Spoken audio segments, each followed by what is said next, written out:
desejar um ótimo dia para todos os amigos queridos que estão aqui conosco nessa manhã.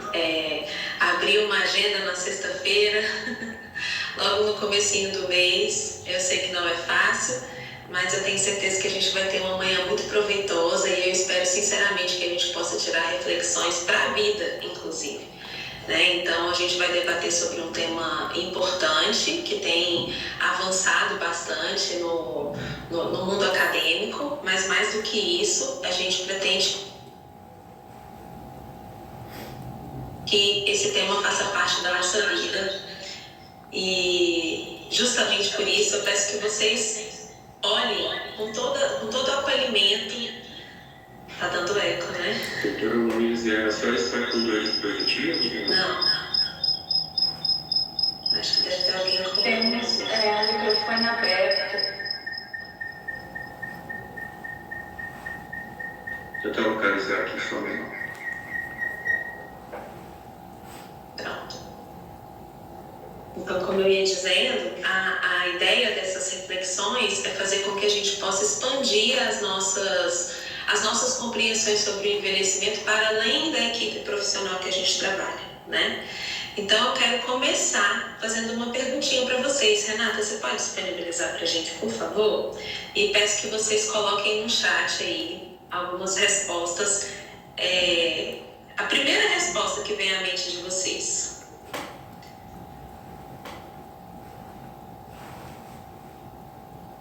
Tá vendo? O que vem à sua mente quando você escuta o termo envelhecimento? O que vem à mente de vocês aí? Quando a primeira resposta, tá, gente?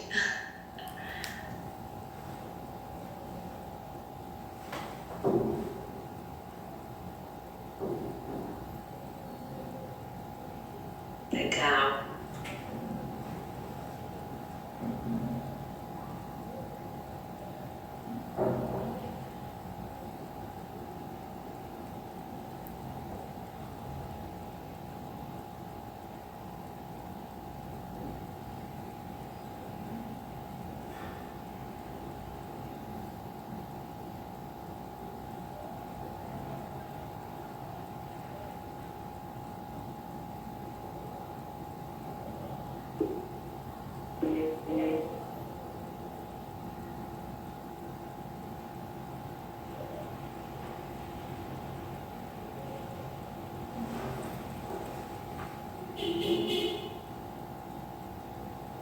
Tem mais, eu sei que tem mais.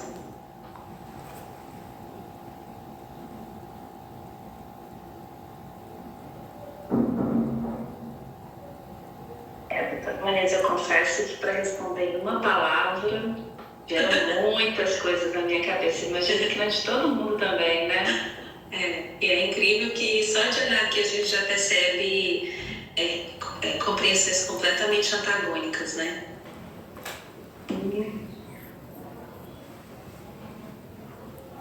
A gente vai aqui da experiência e da paz, do medo e para Pro desespero. meditações. Mas ninguém colocou aposentadoria, você viu? Ninguém quer parar de trabalhar, não. Porque no tribunal é muito bom. Colocaram agora. Então a gente não tem muita perspectiva de aposentar, né?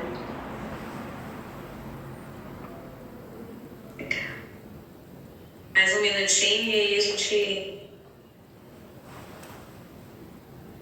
Alguém quer comentar assim como a gente está fazendo?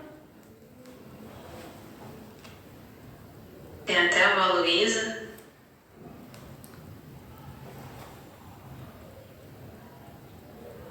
Poxa, podia ter colocado a minha também, é um exemplo.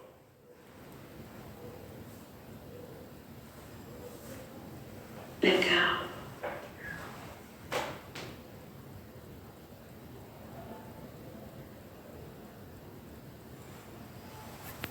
Cinquenta respostas?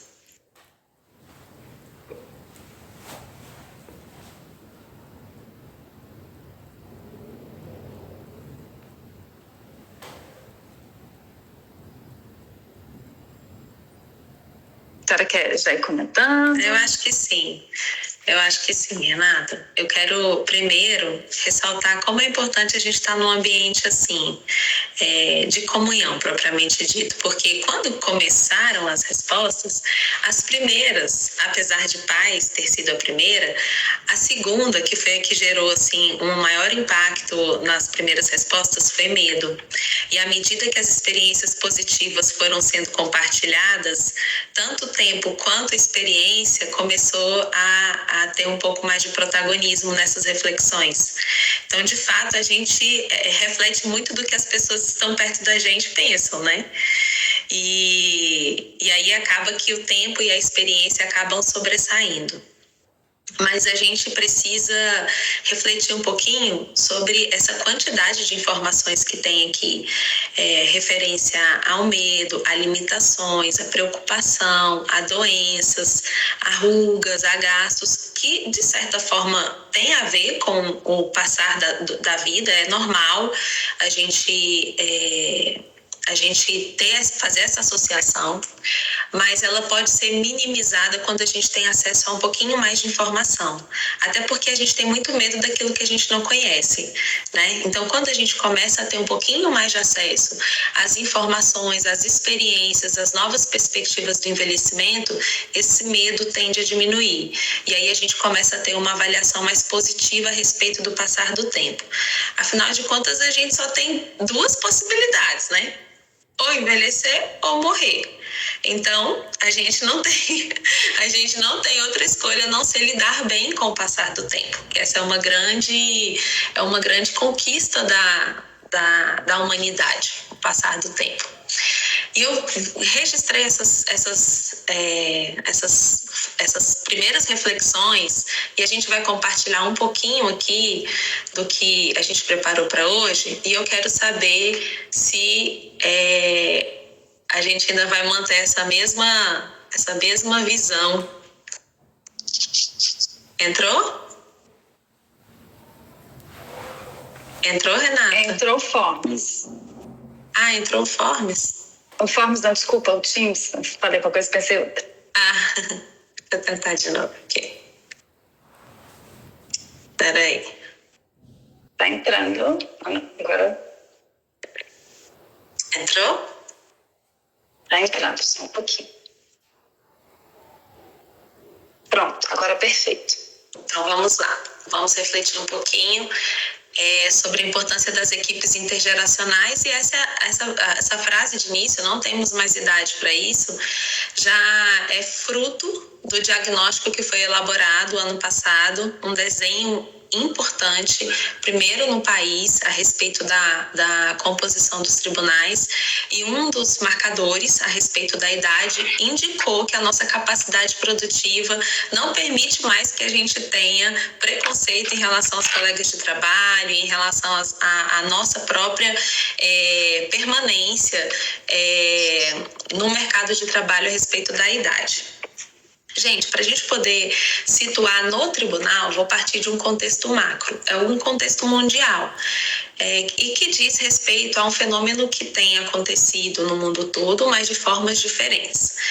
O mundo todo está envelhecendo, tanto é que as principais autoridades sobre o assunto tratam esse fenômeno como um tsunami, algo abrupto, avassalador e irreversível. Então, o mundo todo tem passado pelos desafios do envelhecimento, que exigem, obviamente, diversas mudanças culturais e também na elaboração de políticas públicas.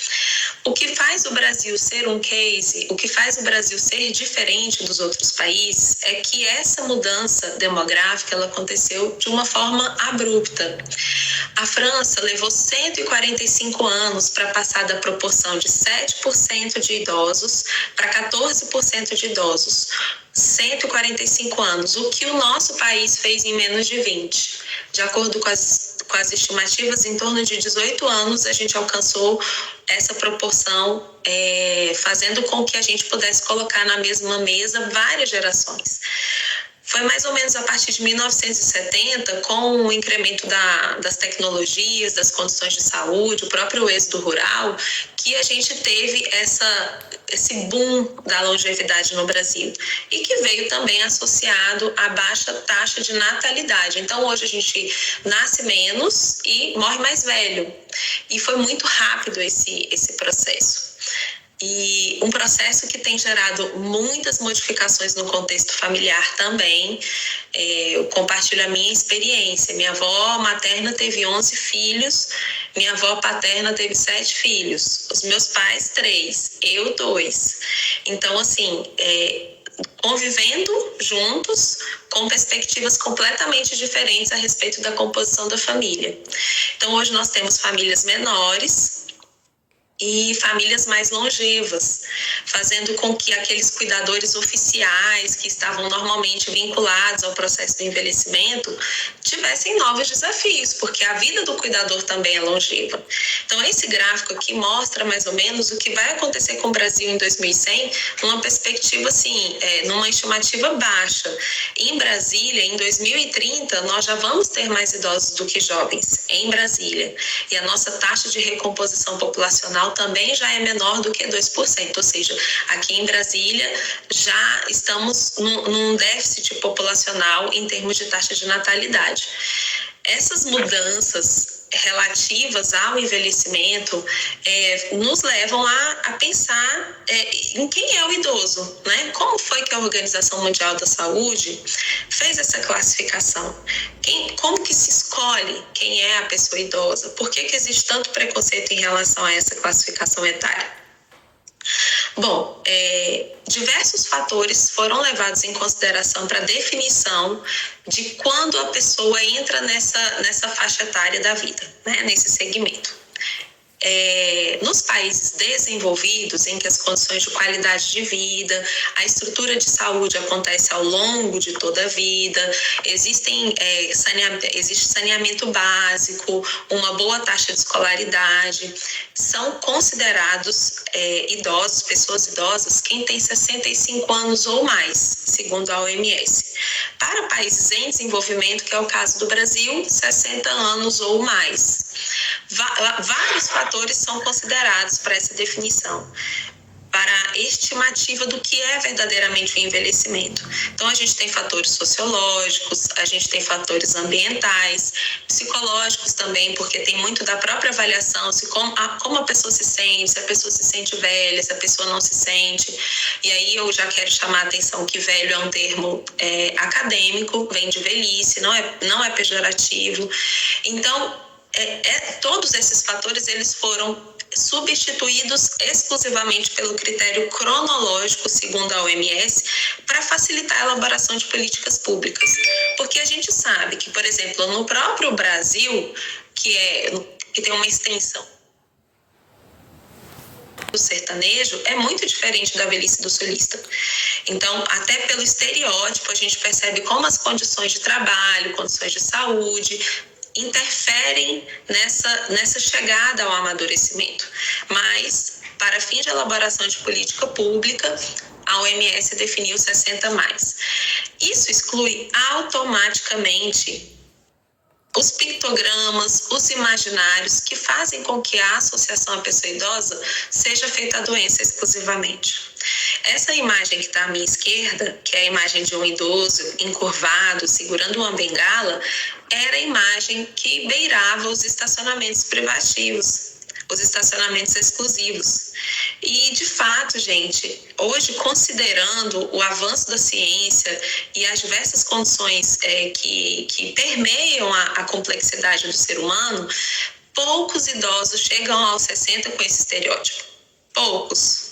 A maior parte completa 60 com a mesma vitalidade que tinha aos 50, aos 40. E é justamente por isso que nós estamos buscando a substituição desses estereótipos, para a gente ter uma visão, um consciente coletivo mais atento às modificações sociais. Então, assim, de fato, hoje, o imaginário das crianças em relação às suas avós não é mais o da Dona Benta.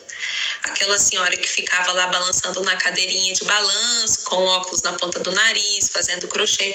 Essa não é mais a dona Benta, a vovó, que passa o dia dentro de casa, aguardando. Pode acontecer? Sim, de fato sim, porque uma das características da velhice é ser heterogênea, é considerarmos diversos tipos de envelhecimento, mas não precisa de ser necessariamente. E aí, quando a gente imagina que tem diversos tipos de velhice e que a velhice é simplesmente um critério cronológico, imediatamente a gente já perde aquela associação inicial, doença, preocupação, fim, porque a gente tem diversas outras perspectivas relacionadas ao envelhecimento que vão precisar se adaptar, assim como todas as fases da vida, mas que vão permitir que a pessoa continue produtiva, vivendo, sonhando, criando, como todas as outras etapas, né? Então, um dos nossos maiores desafios em pensar numa sociedade que seja uma sociedade inclusiva em relação ao envelhecimento é destruir os mitos que permeiam esse tema, né? Conversar sobre isso, conversar na nossa casa mesmo. Às vezes a gente pensa que, não, está muito longe para mim, isso não me interessa, mas interessa, porque ou você vai se tornar um avô, ou você vai envelhecer, ou você já convive com pessoas idosas.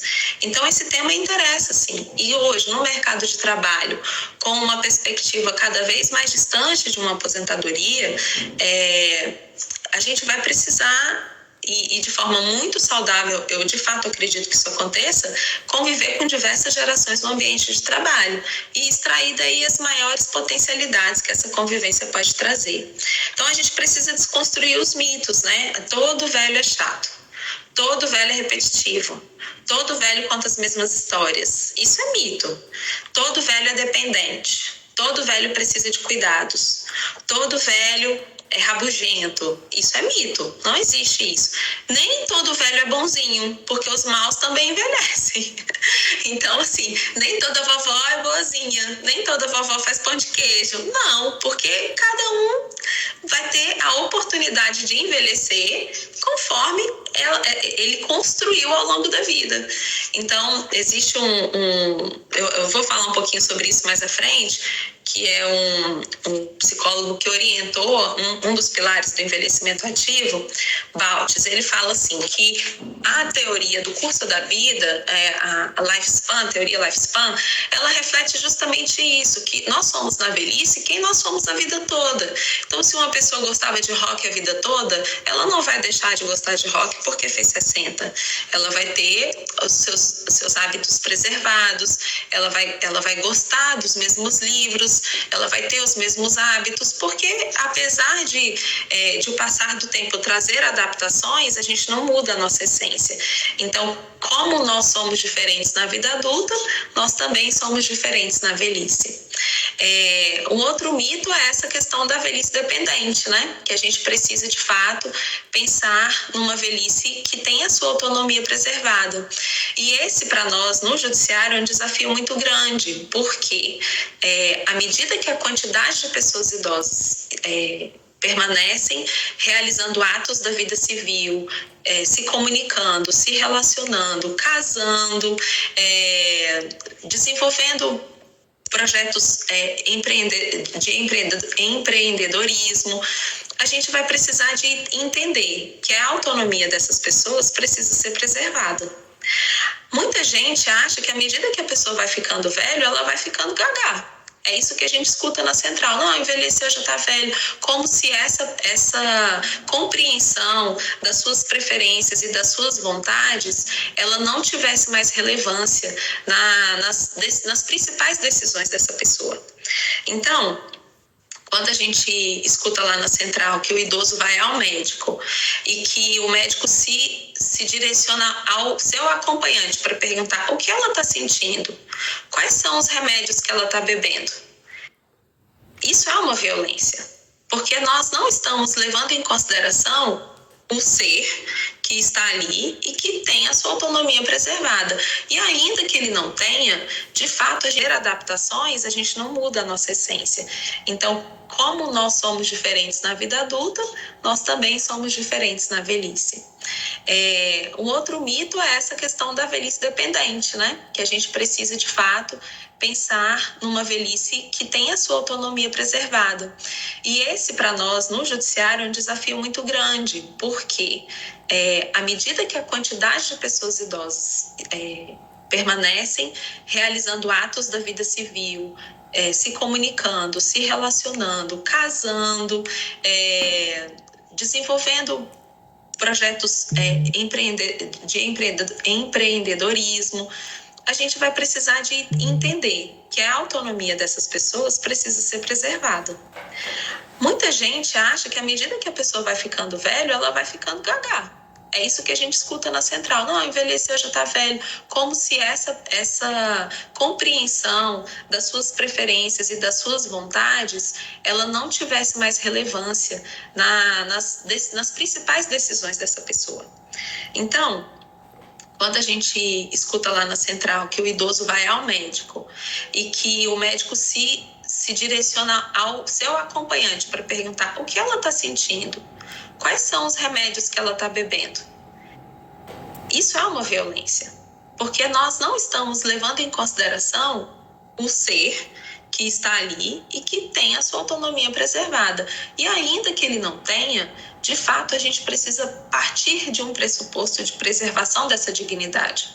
Então, não é porque nós estamos lidando com pessoas mais velhas que nós estamos lidando com pessoas incapacitadas, com pessoas que não têm o seu ciclo cognitivo preservado. Então, ainda que haja uma dependência física, ainda que haja algum tipo de comprometimento motor, a gente precisa continuar enxergando a pessoa idosa como alguém que tem a oportunidade e o direito de se apresentar nas relações como um sujeito, como alguém que tem preferências e vontades. A gente também tem que tirar o mito, né, desconstruir o mito do fim da vida sexual. É incrível como a gente ainda continua acreditando que a vida sexual acaba na velhice, sendo que mais de 100%, houve um acréscimo de 103% nos últimos 10 anos de infecções sexualmente transmissíveis nesse grupo etário. Sabe por quê, gente? Porque a gente teve um incremento da ciência, a gente teve investimento em hormônios, a gente tem as pílulazinhas que fazem com que as pessoas permaneçam ativas sexualmente, mas a gente não aborda sobre isso. E essas pessoas foram iniciadas na vida sexual num período em que a preservação não era prioridade. Então, assim, se fala de manutenção da vida sexual, mas não se fala de preservativos. Então, quando a gente vai lá nas campanhas de carnaval, sugerindo que os adolescentes usem preservativos, a gente esquece que os adolescentes já têm essa cultura, mas que as pessoas idosas não. E como a sexualidade percorre todo o curso da vida, é necessário que a gente possa entender a pessoa idosa como aquele que também pode exercitar suas preferências, as suas vontades, com toda a liberdade que sempre teve. Então, a gente pessoas idosas namorando, iniciando uma vida conjugal, conforme a sua expressão de gênero, com toda a liberdade, porque enquanto vivo ele estiver, vivo ele pode exercitar as suas preferências, né? Então, dever da família, dever exclusivo da família é um outro mito. E agora eu até chamo a atenção para nós, para um contexto maior.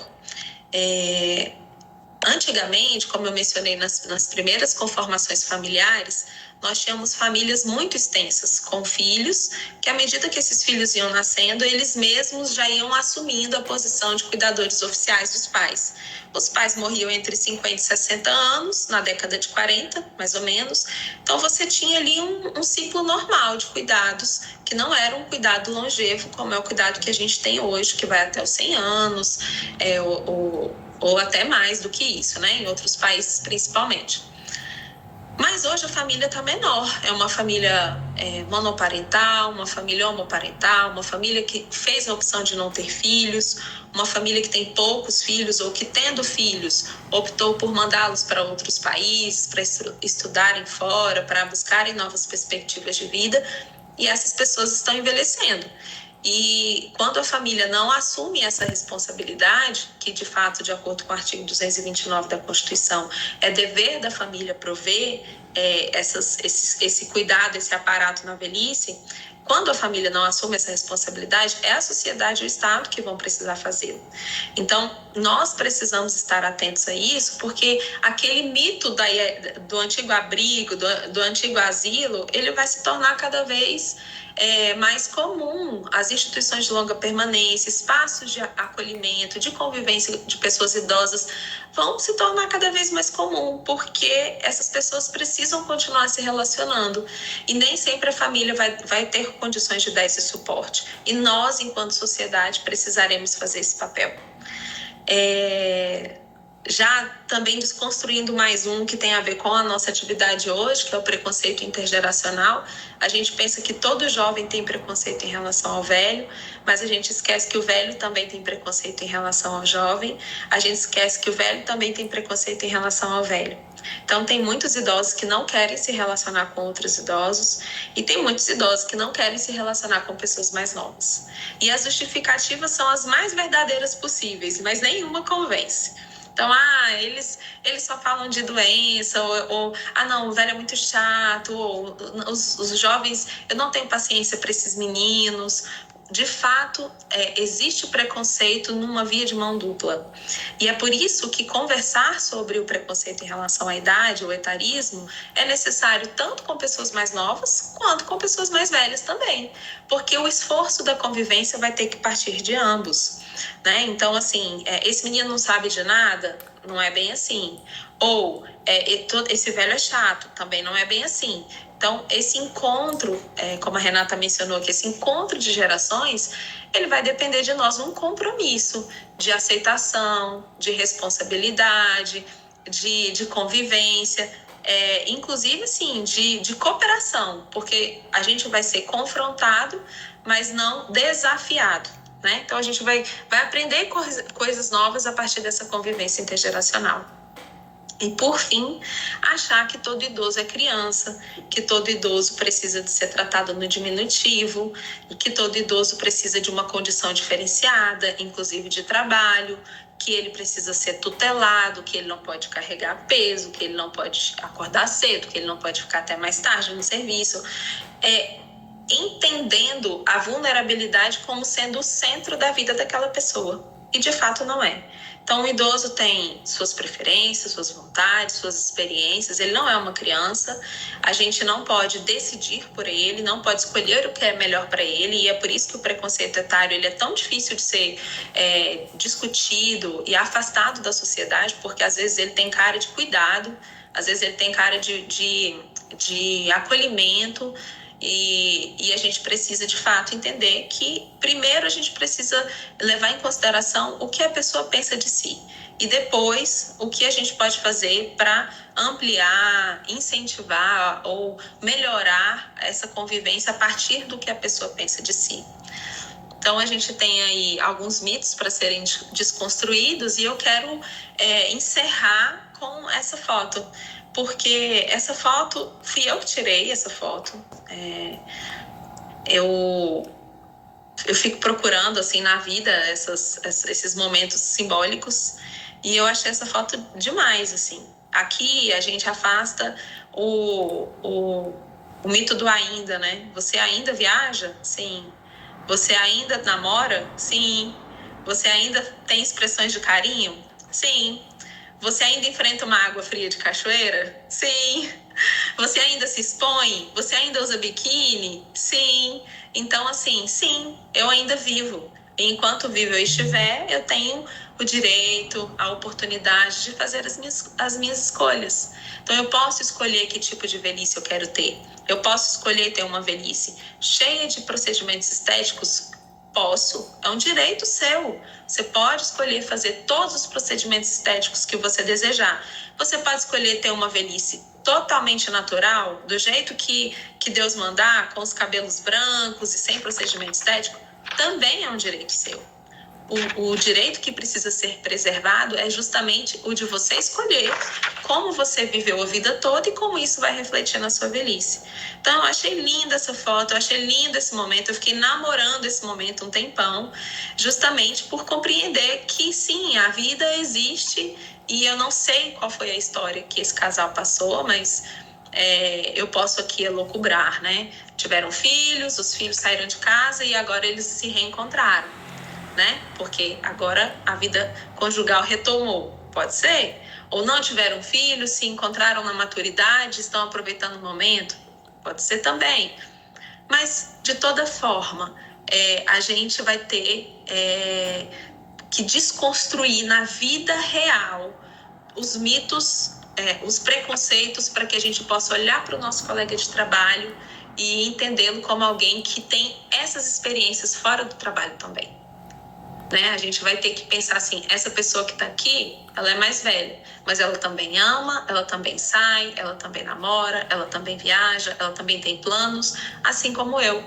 Então, todos nós somos parte da vida laboral, mas temos as nossas complexidades, os nossos desafios, e é por isso que é importante a gente abranger, né, essa visão do ambiente de trabalho para a vida como um todo, para a gente entender o ambiente de trabalho como só mais uma parte da escolha das preferências e das vontades que a pessoa idosa tem.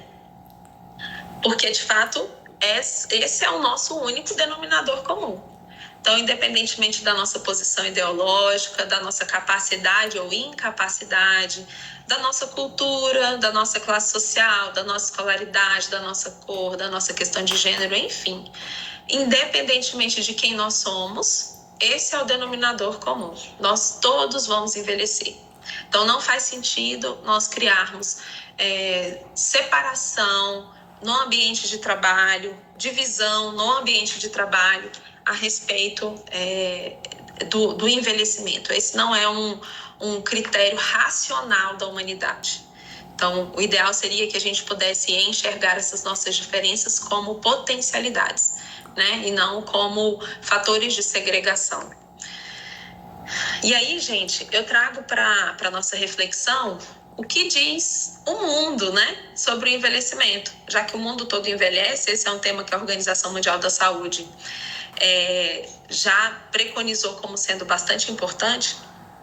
Nós, inclusive, estamos na década do envelhecimento saudável. Em 2020, a OMS decretou 2021 a 2030 como a década do envelhecimento saudável, justamente por compreender como é necessário a gente refletir sobre o envelhecimento de uma forma ativa. Então, em 2002, a OMS divulgou um marco político do envelhecimento ativo, que gerou as mais diversas promoções de atenção à saúde, a políticas públicas, a organização da sociedade a respeito do envelhecimento ativo.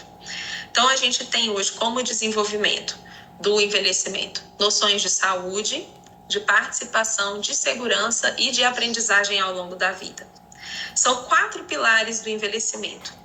Pilares interdependentes, nós não temos condições de promover um deles e fragmentar em relação ao outro, porque de toda forma nós estaríamos confrontando o próprio conceito de envelhecimento ativo e isso faria com que... Acho que tem um áudio aberto, né? Faria com que a nossa perspectiva de envelhecimento ficasse fragmentada. Não é a doença. Quando a gente pensa no envelhecimento, a gente não foca a doença, a gente foca a promoção da saúde. E isso é muito diferente, porque para a OMS, saúde não é a ausência de doenças, mas é a capacidade de continuar vivendo, sendo produtivo, trabalhando, sendo pleno, apesar das doenças. Então, ter uma pressão alta, ter uma outra condição de doença crônica, não impede que a pessoa tenha o seu envelhecimento ativo. Mas compete ao Estado estar elaborando políticas que façam com que a saúde seja promovida durante todo o curso da vida. Porque ao chegar aos 60, você tem essa bagagem de construção, né, de vida. E é por isso que a OMS traz esse vetor como um vetor importante para que o envelhecimento seja ativo. A participação é um outro fator muito importante que tem a ver com as nossas atividades aqui no tribunal, porque tem a ver com a expressão cívica do cidadão. Então, é pelo pilar da participação que a pessoa idosa vai ter condições de participar civilmente, socialmente, se posicionar politicamente, exercer o seu voto, exercer as suas preferências em relação ao empreendedorismo. Então, a participação é o senso de pertencimento da pessoa velha em relação à comunidade que ela pertence. A participação, ela é muito evidenciada quando a gente pensa em ambientes de trabalho com pessoa idosa. Porque nesse ambiente de trabalho, ele pode, de fato, a partir da participação, ter incrementado as suas condições de saúde, ter incrementado as suas condições de segurança e promover a aprendizagem ao longo da vida. E é justamente por isso que esses fatores eles não são dissociáveis. Então, na segurança, a gente leva em consideração o contexto familiar, que é o de proteção, né? O contexto de cuidado, o contexto de proteção, mas também a capacidade de você exercer livremente suas opções. Então, na segurança, a pessoa idosa pode circular socialmente, ter condições de acessibilidade e no ambiente do tribunal especificamente, exercer também as suas potencialidades na tranquilidade de que ele não será vítima de algum preconceito em função do tempo. E o último pilar que foi introduzido pela ANS, que foi a aprendizagem ao longo da vida, tem a ver com aquela teoria de Baldes que eu mencionei, que é a teoria Lifespan, que traz como um fundamento que não há perda cognitiva no envelhecimento. Essa visão anterior, que inclusive na psicologia, né, gente, não se fazia terapia com pessoas idosas. Eles pensaram, agora isso aí não adianta mais não vai mais mudar, foi assim a vida toda. E isso é uma inverdade, porque de fato existem necessidades de compensações, de otimizações e também de posições mais seletivas em relação às escolhas da pessoa idosa. Mas a sua capacidade cognitiva normalmente é preservada. Então, esse é um envelhecimento natural. O envelhecimento natural, ele permite que a pessoa exerça suas preferências até o último dia. E isso inclui a aprendizagem ao longo da vida. Então, Baldes fala, olha, existe um processo que é a teoria SOC, um processo de seleção, de otimização e de compensação das potencialidades que a pessoa tem. Ela já não consegue fazer algumas coisas, mas ela compensa como outras. Ela organiza melhor o seu tempo para ter uma maior otimização dos seus resultados. Fruto da sabedoria, da experiência, começa a ponderar melhor alguns fatores, principalmente relacionais, socio-relacionais, né, socioafetivos. Então, essa visão da aprendizagem durante todo o curso da vida, que foi acrescentado recentemente, né, depois de 2002, faz com que a gente tenha estímulos de aprendizagem para a pessoa idosa em todas as faixas etárias. E aqui no nosso ambiente de trabalho, isso é primordial. Porque, por exemplo, da pandemia para cá, nós iniciamos os atendimentos virtuais. E aí, muitos idosos não têm inclusão digital. Aprende. Não é o fato de estar mais velho que vai excluí-lo do seu ambiente profissional. Aprende. Por quê? Porque ele pode aprender, assim como os nossos filhos, assim como nós. Então, todos nós temos essa capacidade. Essa teoria foi desenvolvida por Baltes, iniciou com ele, a esposa dele depois deu continuidade. Tem alguns autores, Erik Erikson iniciou um pouquinho esse estudo, mas Baltes foi o precursor desse grande boom da psicologia em relação ao envelhecimento, ao desenvolvimento do envelhecimento, das questões psicológicas, cognitivas e sociais. Então, o envelhecimento ativo hoje é o que preconiza as políticas públicas e a manutenção das estruturas de inclusão da pessoa idosa no mundo como um todo.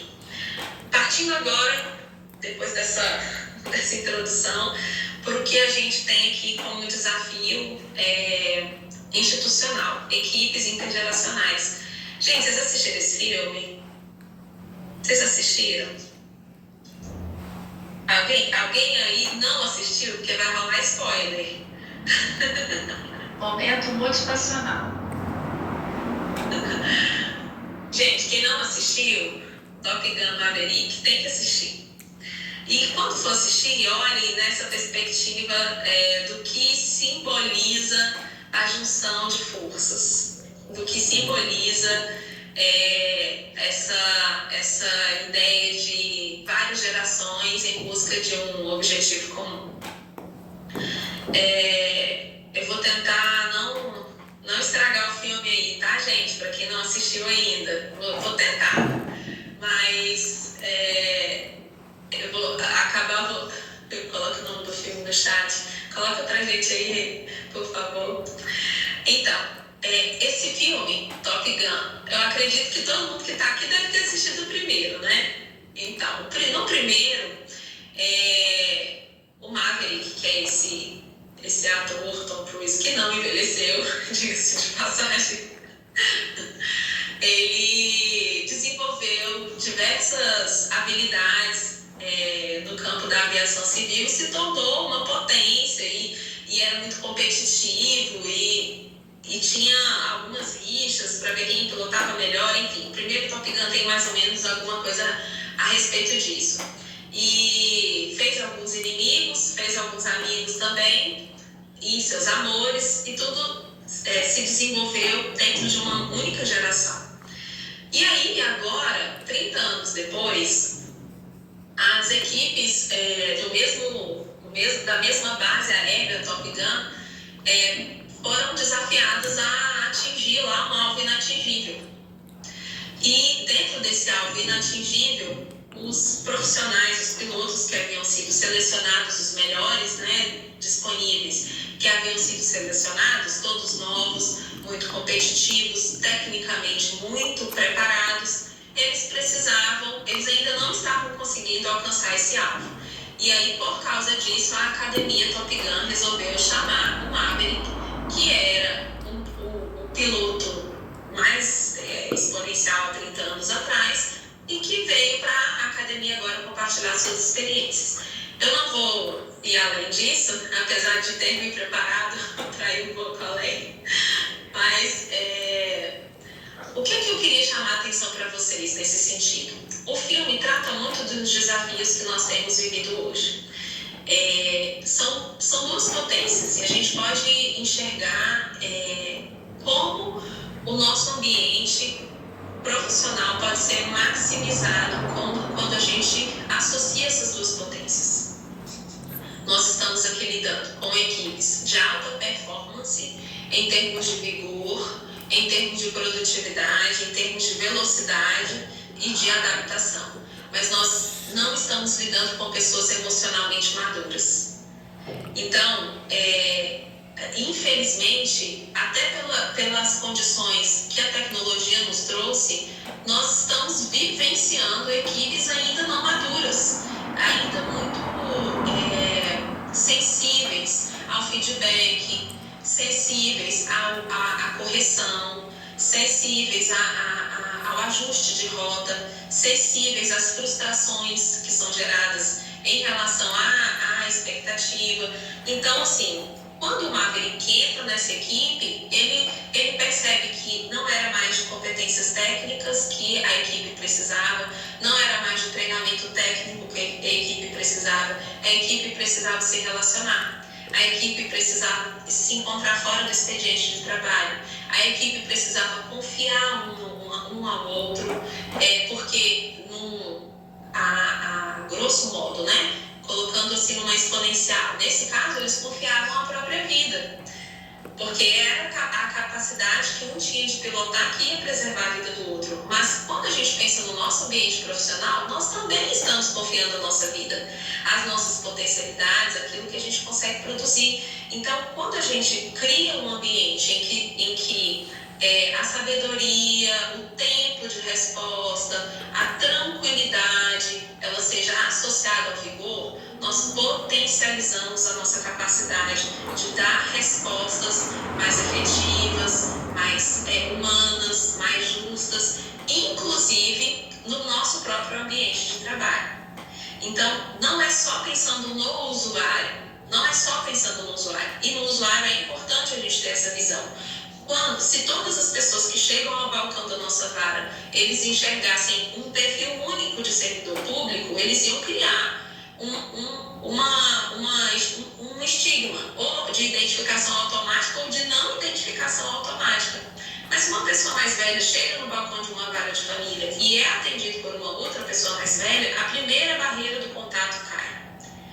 Porque, de fato, existe um elemento que sinaliza uma identificação, um pertencimento. Pelo menos assim, esse senhor já deve ter vivido experiências como eu, que é a normalização dos conflitos, que a gente busca muito hoje quando a gente vai pensar em métodos adequados de solução de conflitos. Um dos nossos pilares é justamente normalizar isso. O conflito é da vida e ele não precisa de ser visto só numa perspectiva negativa.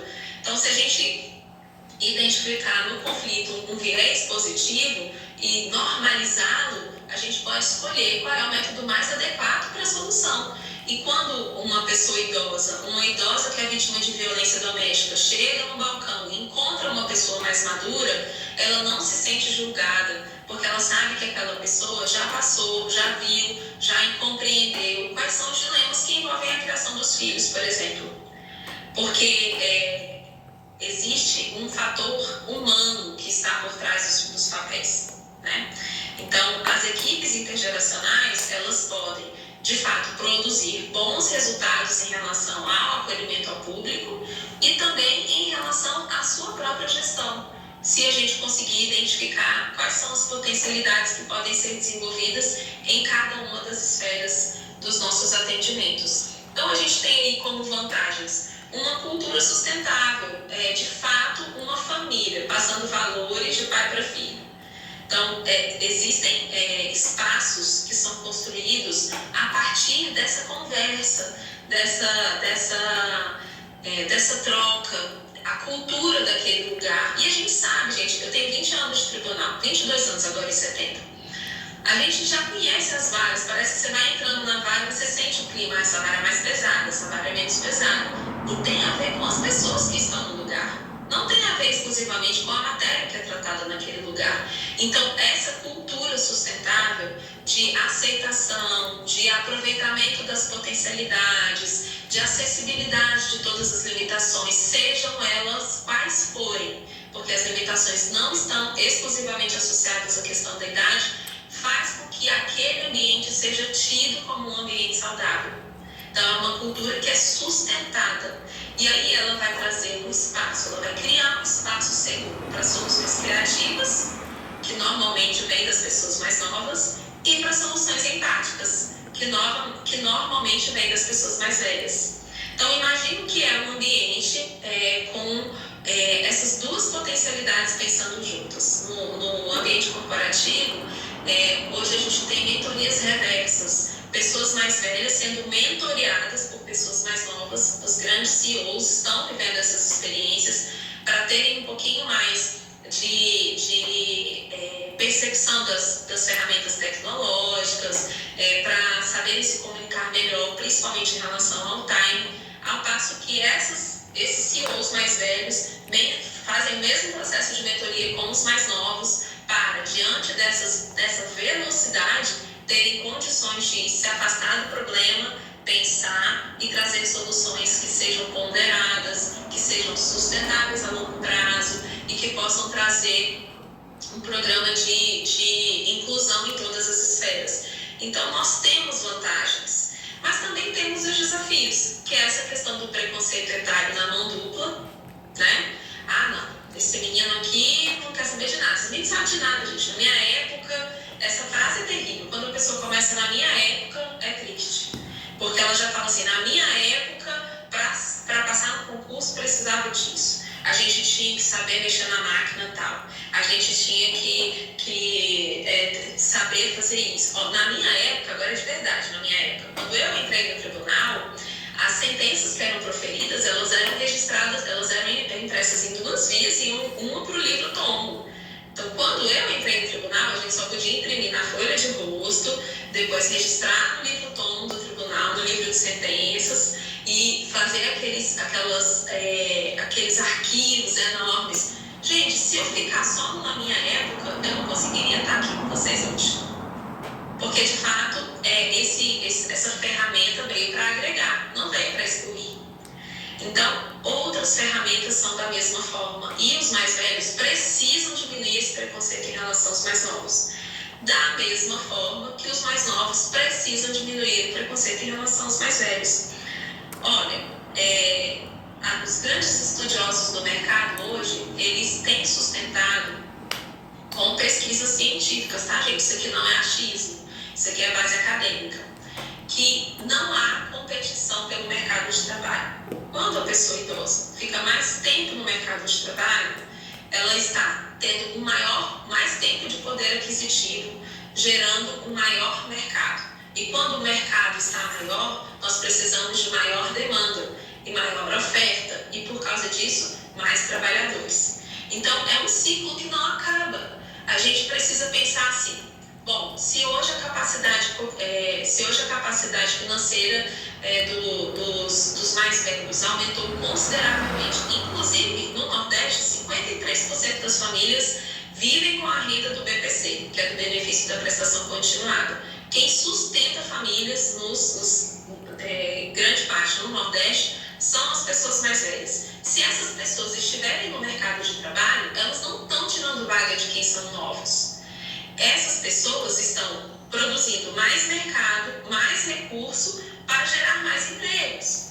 Então, quanto mais a gente trabalha, quanto mais pessoas estiverem no mercado, quanto mais pessoas estiverem se profissionalizando, buscando aprendizagem ao longo da vida, mais espaços nós vamos ter para todas as faixas etárias compartilharem seus conhecimentos. Então a gente pensa, bom, agora eu tenho só mais velhos nesse tribunal.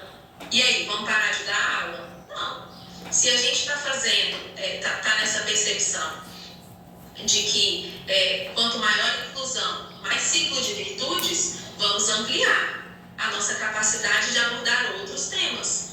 E isso é em tudo. Então, a gente precisa romper esse antagonismo de gerações em relação ao mercado de trabalho. A gente vai, olha só, a quantidade de idosos só aumenta.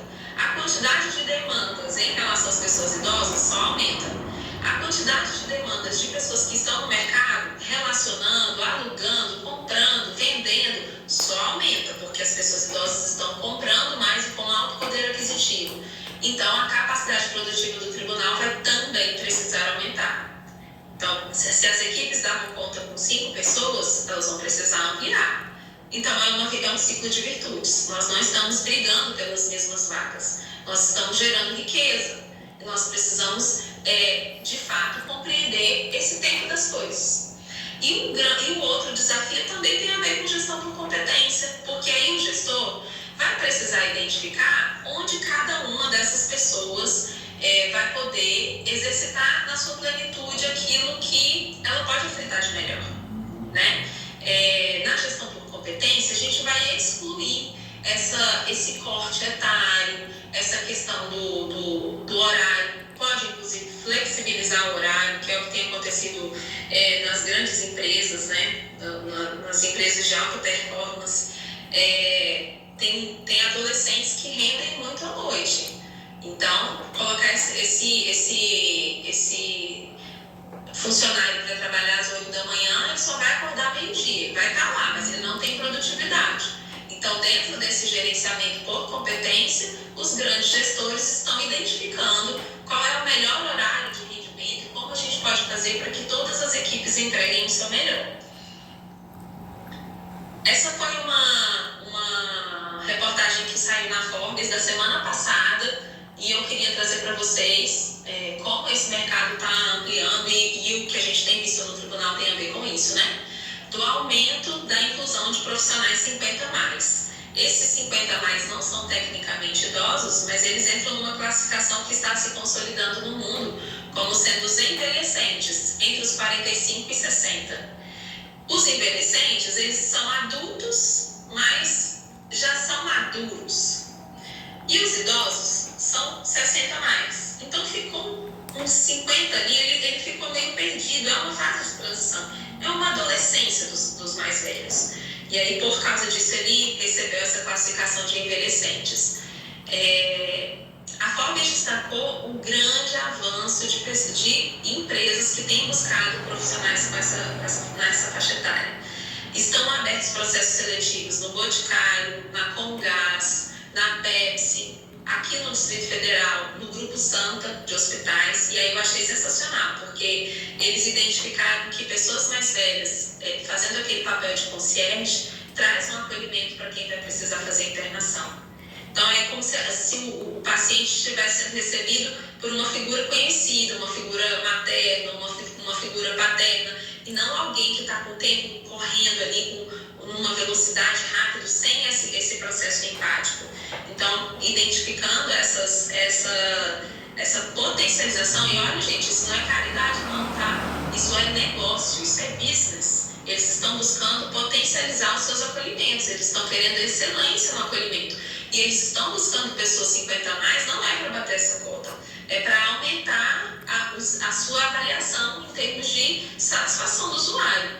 Então, olha só, entre esse grupo, 50 a mais, o turnover 49% menor, o absenteísmo 27% inferior e o engajamento 3 pontos percentuais maior do que os demais colaboradores. Olha só, gente, o que significa esse turnover? As pessoas que estão ali entre os 50 e 55, elas têm menos necessidade de utilizar os seus espaços de trabalho como trampolins. Então, normalmente, elas entram, se elas encontrarem um ambiente acolhedor, elas não querem mais sair. Elas criam um vínculo de fidelidade com aquele lugar. Porque quando o servidor acaba de chegar, ele chega e ele já está pensando assim, eu estou aqui, mas na hora que tiver uma função ali, eu estou indo e estou indo, porque ele tem a disposição e o vigor que é próprio do tempo. E isso é maravilhoso, a gente ter na nossa equipe. Mas a gente não pode também desprezar um funcionário que tem 50 anos ou mais, porque a gente está desprezando alguém que vai ter a capacidade de se dedicar com fidelidade. Então, olha só, 50% menor de trampolim nas nossas equipes é algo incrível, principalmente porque nós estamos tendo poucos servidores e a gente precisa fidelizar quem está trabalhando com a gente. Então, esse grupo mais maduro consegue fazer essa ponderação. Bom, aqui é meu lugar. Se eu sair daqui, eu vou me arriscar para onde? Eu prefiro me ajustar aqui e entregar o meu melhor nesse lugar. E aí, como a gente tem visto que o envelhecimento tem sido cada vez mais saudável, cada vez mais participativo, a gente não tem mais aquelas faltas, aqueles afastamentos que estavam associados a essa faixa etária. Então, quando você pensa numa mulher de 35, num homem de 35, você tem aí um absenteísmo 27% inferior em quem tem 50. Porque ele está saudável, ele já não tem aquelas desculpas verdadeiras, que são as desculpas que nós temos para alguns comprometimentos da nossa agenda profissional, um médico da criança, um atestado, uma atividade fora da escola, do mestrado, enfim. Então você tem aí, gente, a possibilidade de você ter um engajamento com um profissional que vai ter fidelidade com a sua equipe e que vai criar na sua equipe essa cultura sustentável que vai permanecer ao longo do tempo. Então, isso aqui é ciência, isso aqui não é caridade, não é porque eu gosto de pessoas mais velhas ou não. É porque eu quero que vocês abram os olhos para esses profissionais e diminuam o preconceito, trabalhando com essa... Eu já vi gestor falar assim, tá bom, eu recebo, mas aí você tira da conta de servidor ativo, como se fosse por fora, sem contar na nossa... Não, gente, não é isso. A gente não está recebendo uma pessoa inútil, a gente está recebendo uma pessoa que pode fazer a diferença na nossa equipe. Então, com esse olhar, a gente consegue ter uma visão melhor. E olha aí como que está no mercado. O maior grupo de startups de sucesso tanto em autocrescimento quanto em criação, está entre os 40 e os 49 anos. Então, assim, a gente pensa, startup é coisa de menino, tal, quem está empreendendo é coisa de gente nova. Bom, pode ser de gente nova, mas é de gente nova madura. Então, a idade média dos fundadores das mais bem-sucedidas startups é de 50 anos. Então, a gente vai precisar ali ponderar como que o tribunal se encaixa nisso, né? Nós estamos aqui entrando no relatório que foi publicado esse ano, em fevereiro desse ano, fevereiro de 2022. O nosso relatório organizacional é um diagnóstico da política de equidade, inclusão da diversidade.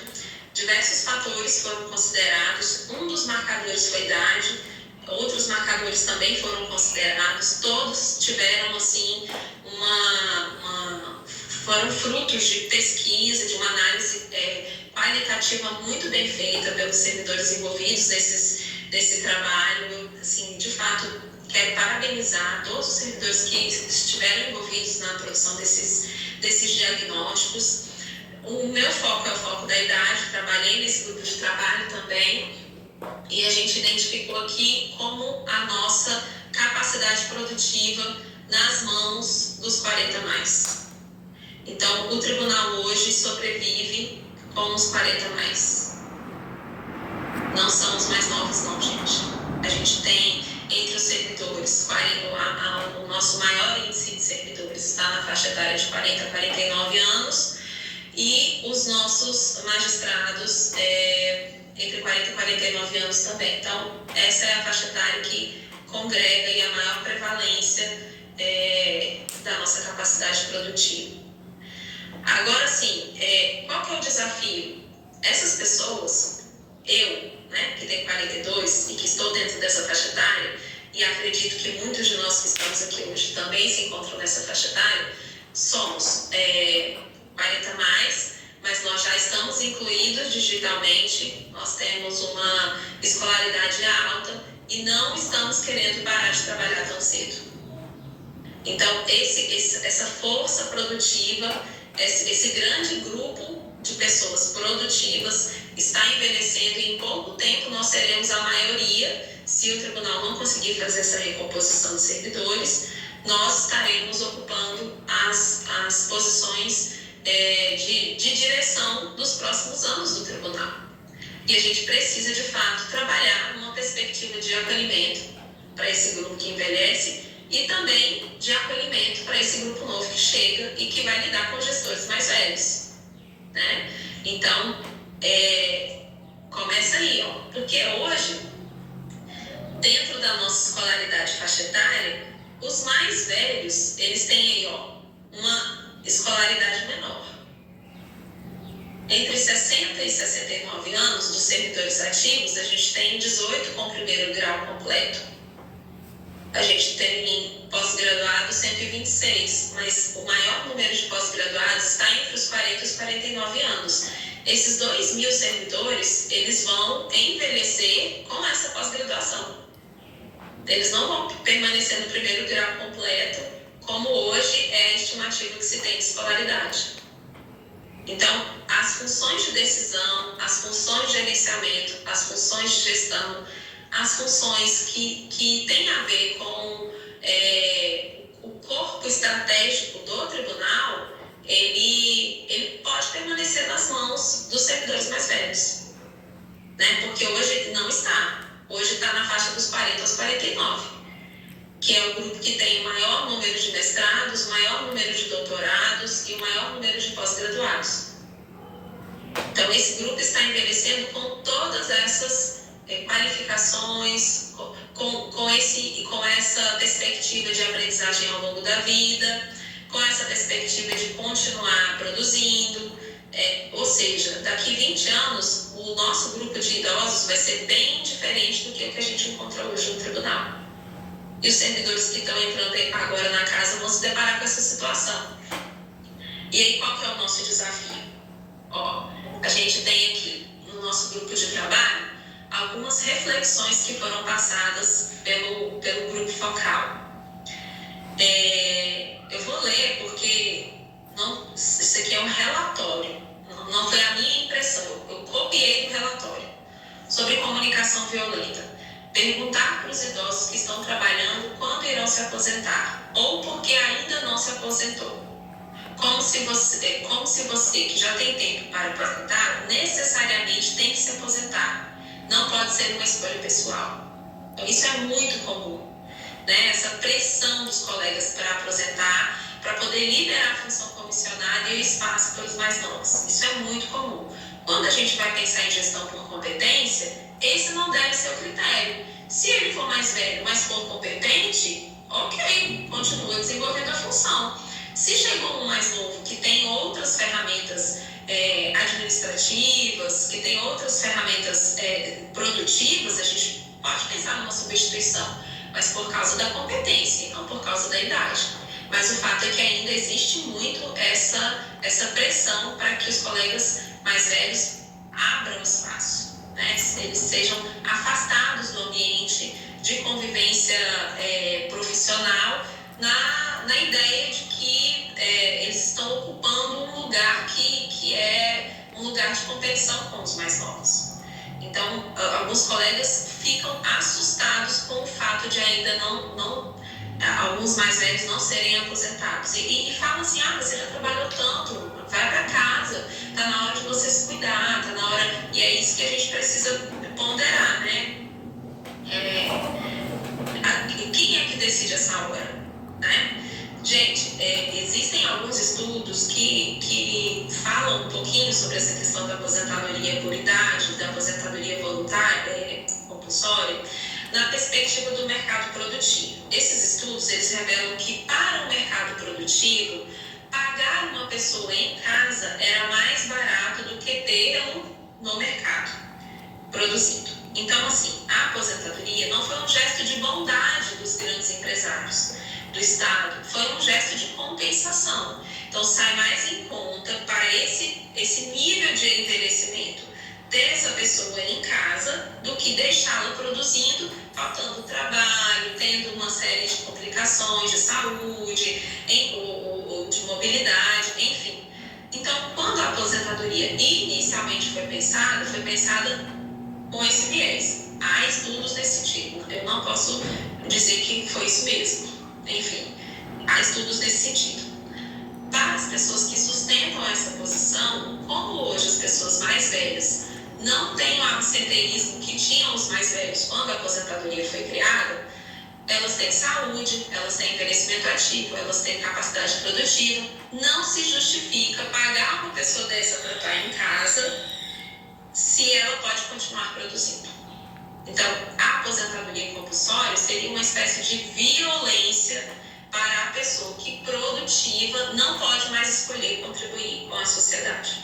Então, ela pode aposentar? Pode. Ela fez lá o limite de idade, ela aposenta. Mas quando ela quer, quando ela quiser, quando ela sentir que não tem mais o que produzir ou quer iniciar outros projetos.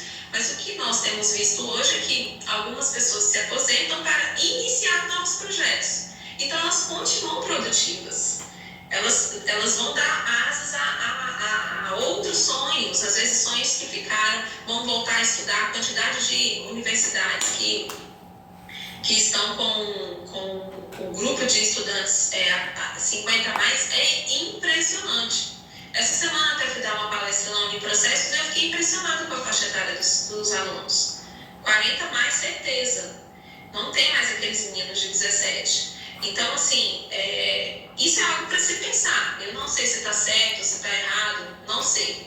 Mas eu trouxe como uma perspectiva de reflexão mesmo. Até onde o Estado pode determinar a hora que você tem que parar.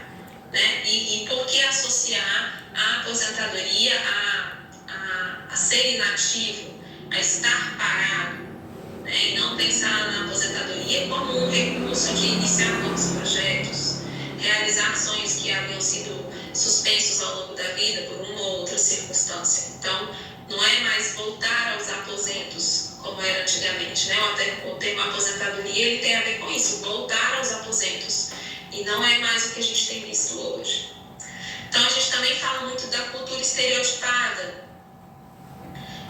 os idosos serem vistos como ultrapassados, sem que a sua experiência seja estereotipada.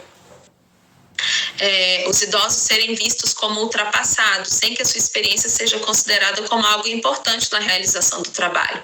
Então, assim, de fato, se hoje a gente vai trazer para o nosso setor uma reflexão a respeito das novas tecnologias, talvez o idoso ele tenha uma menor capacidade de compartilhar. Talvez. Eu digo talvez porque o Bill Gates é idoso, tá, gente?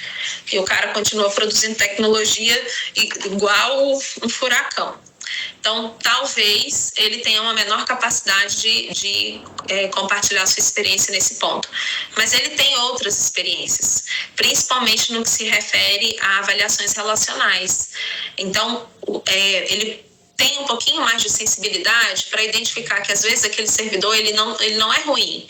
Ele está precisando de uma nova diretriz, ele está precisando de um feedback, ele está precisando de um estímulo, ele está precisando de um tempo de descanso, ele está sobrecarregado. Então, essa sensibilidade fina que tem a ver com o trato relacional, ela passa muito pela vida dos mais velhos.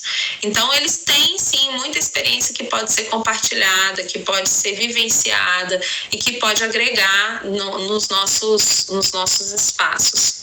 Hoje eu tenho 18 servidores na minha equipe, só 5 com menos de 40. E a minha equipe é uma das mais produtivas, modéstia à parte, do tribunal. É a melhor equipe que tem. Então, eu conto com isso, com essa fidelidade do grupo, com esse apoio, com esse companheirismo, com a ideia de que a relação de confiança ela é superior à relação de competência, porque competência, especificamente, a gente ganha. Mas confiança não. Confiança é algo que você consolida. Então, assim, você estuda para determinada competência. Agora, espírito de colaboração, não. Você não estuda para ter espírito de colaboração. Você tem ou você não tem. Então, a equipe que consegue trabalhar com essa noção de empatia, ela produz mais. Muitas vezes, eu vejo que eles estão se cobrindo ali sem isso chegar a mim. Isso já é um sintoma de grande maturidade da equipe. Então, eu não preciso ficar apontando quem tem que fazer e o que tem que fazer. Não, eles conversam, a minha equipe conversa, a minha equipe se ajuda. Então, eu posso ter a oportunidade de vê-los achando as melhores soluções para desafios pontuais. Não consegui entrar nessa audiência, você me ajuda aqui, ok? Zero estresse, porque eles são maduros. Porque eles não estão ali anotando na folhinha o que cada um fez para no final do dia cobrar a conta da competitividade de quem está com a função, quem poderia estar com a função tal, quem poderia ter feito isso ou aquilo. Um aspecto que chamou muito a minha atenção negativamente, muito mesmo, e que de fato assim, eu fui ponderar e a gente enxerga em todos os lugares, né? É a exclusão social dos mais velhos nas conversas. Então, assim, às vezes você tem um bom relacionamento com seu colega de trabalho, ele está incluído ali naquele espaço, mas tudo que tem a ver com fora do seu ambiente de trabalho, essa pessoa não participa. Ela é invisível. Então, assim, vamos sair para jogar bola? Essa pessoa não é nem não faz parte nem da conversa. Vamos encontrar para a gente almoçar no final de semana? Ou vamos marcar da gente levar os meninos para caminhar não sei aonde. E aí, quando chega na segunda, ele vai percebendo que as relações aconteceram, que as festas de aniversário aconteceram, que as pizzas aconteceram e que ele estava fora.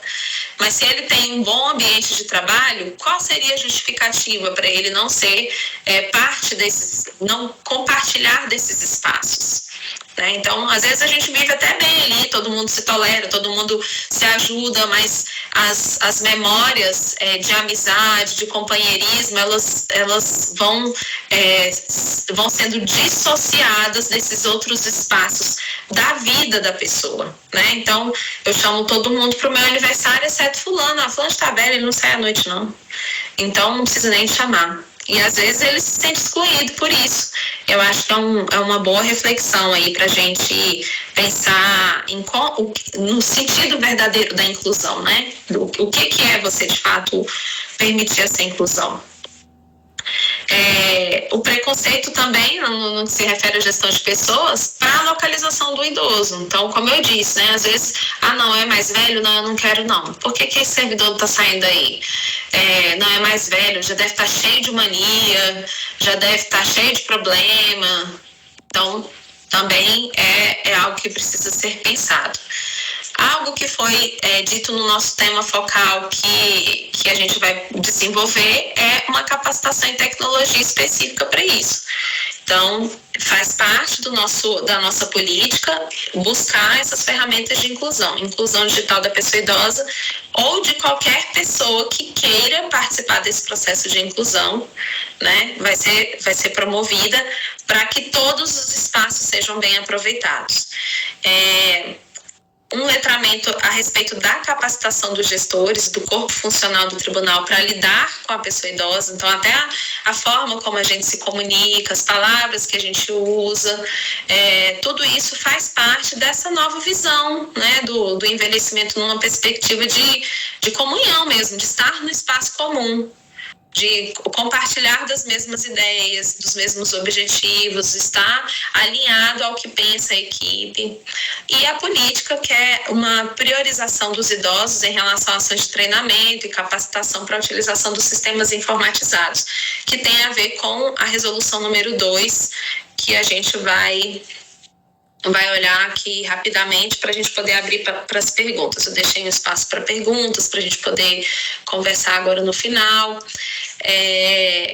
Então, de forma inédita, o tribunal publicou uma resolução em fevereiro de 2022 sobre a política de gestão intergeracional. É o único tribunal que deu esse pontapé inicial e iniciou um olhar mais atento, né, em relação ao envelhecimento, não somente aos usuários, mas também aos servidores, ao nosso corpo funcional, as pessoas que estão conosco, os nossos estagiários, os nossos magistrados. Eu vi aqui que tem, alguém colocou aqui no chat rapidamente, né, sobre o filme O Senhor Estagiário. Já assisti várias vezes, eu amo aquele filme, porque ele trata bem e de uma forma bastante divertida do que a gente está vivendo aqui na vida real, né? E é legal ele gravar aquele vídeo para iniciar no processo seletivo, né? Antigamente ele devia pensar assim, poxa, a gente passava por uma entrevista, agora eu vou me arrumar todo, sentar aqui num lugar e gravar um vídeo. Então, você vê, ele buscou a adaptação, ele também não criou uma barreira para participar desse processo seletivo. Algumas empresas estão buscando estagiários 50+. Estagiários. Então, a gente vai compreender com o passar do tempo que, assim, aparentemente a gente cria um estereótipo, né? O estagiário é novinho, o servidor mais ou menos, o magistrado é velho. Porque é como se a gente pensasse assim no passar do tempo dentro do tribunal, né? Mas isso vai mudar.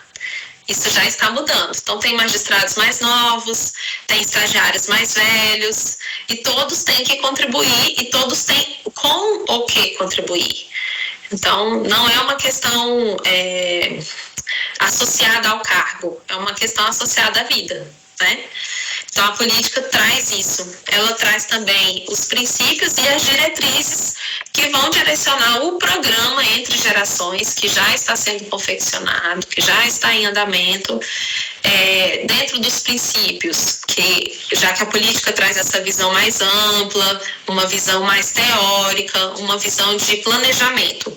E o programa a gente vai materializar aquilo que a política trouxe como princípio, como diretriz, como valor, né? Então, a gente tem como princípio no tribunal a integridade e a dignidade humana, a equidade e o respeito à diversidade, a visão positiva e holística do envelhecimento, nessa perspectiva de que é muito mais abrangente do que questões pontuais, a plena e efetiva participação dos indivíduos e inclusão destes na organização, e isso tem a ver com o pilar do envelhecimento ativo, de participação, de ser ouvido, de poder contribuir, trazer soluções, da proteção à intimidade, à vida privada, à honra e à imagem, como todos os outros servidores, da solidariedade intergeracional, que é o nosso compromisso social, constitucional, de cuidar de agora para os que vêm, né, de criar ambientes para permitir os que vêm encontrarem espaços mais limpos, desbravados,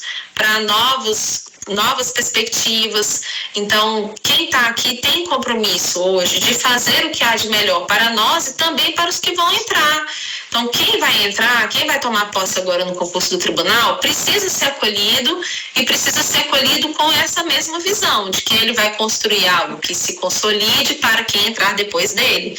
Então, essa solidariedade intergeracional tem a ver com um dos nossos objetivos da República, né?